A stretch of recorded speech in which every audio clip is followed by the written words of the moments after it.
Bien, j'ai souhaité, avec le ministre de l'Intérieur, des Outre-mer et le ministre de l'Éducation nationale, être présent dès cet après-midi à Arras, ici, au sein de cet établissement scolaire qui a été frappé une fois encore par la barbarie du terrorisme islamiste.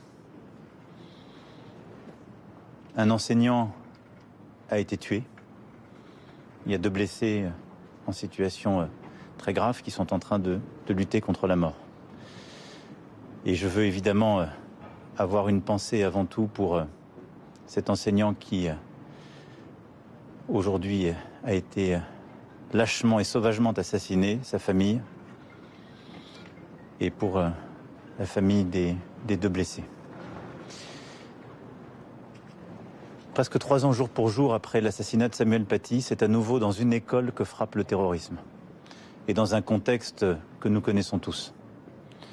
Et je veux ici saluer avant toute chose l'extraordinaire courage du proviseur, des enseignants, de toute la communauté pédagogique, des élèves que nous avons vus ici, des personnels administratifs qui accompagnent, et de tous les élus du territoire qui font bloc autour d'eux.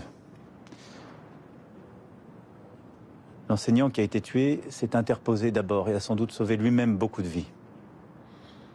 Son collègue gravement blessé, le personnel qui a été aussi grièvement blessé ont eu le même courage, mais le proviseur aussi et beaucoup d'autres dans ce moment. Et je veux ici leur rendre hommage à tous nos enseignants et dire combien nous sommes à leur côté dans ce moment 3 ans après. Je veux également féliciter et saluer la réactivité de l'ensemble des services de sécurité intérieure, de la justice et des services de secours et de soins. La police a pu intervenir quelques minutes, 4 minutes après l'appel. Et c'est par la rapidité de sa réaction, le grand professionnalisme de nos policiers que nous avons sans doute pu éviter un bilan encore plus grave. Et je veux ici les en remercier très solennellement. Remercier nos policiers, nos gendarmes, l'ensemble des forces qui sont évidemment engagées dans l'enquête. Remercier aussi nos magistrats qui se sont tout de suite saisis du dossier. Le procureur national antiterroriste s'est saisi de l'affaire. Il l'a qualifié donc d'acte terroriste et il s'exprimera dans les heures qui viennent pour donner les premiers détails et pouvoir vous renseigner sur justement l'enquête elle-même et son environnement. Le ministre de l'Intérieur s'exprimera ce soir à 20 h pour lui aussi expliquer ce qui a été fait. Au moment où ces interventions étaient faites, au moins une autre intervention a permis de déjouer une tentative d'attentat qui était en cours dans une autre région. Je veux également saluer l'extraordinaire courage et la réactivité de nos soignants.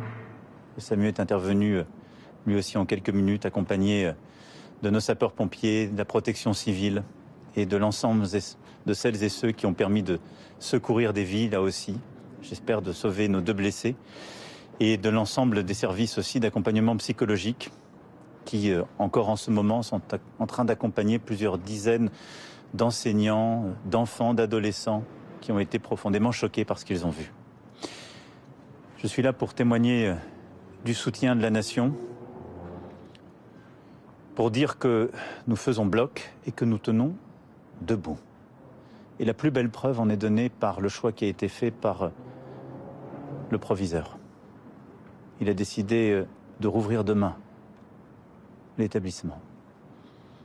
Les élèves qui le souhaitent pourront revenir, les enseignants qui le souhaitent pourront revenir. Le choix est fait de ne pas céder à la terreur, de ne rien laisser nous diviser et de rappeler aussi combien l'école et la transmission sont au cœur justement de cette lutte contre l'obscurantisme. Le ministre de l'Éducation nationale recevra ce soir même les syndicats et évidemment nous continuerons d'accompagner, de protéger toutes nos écoles comme c'est le cas aujourd'hui avec, vous le savez, des patrouilles permanentes, ce qui a permis une intervention aussi rapide et d'être aux côtés de nos enseignants. Restons unis, comme je le disais hier soir, groupés et debout. Je vous remercie.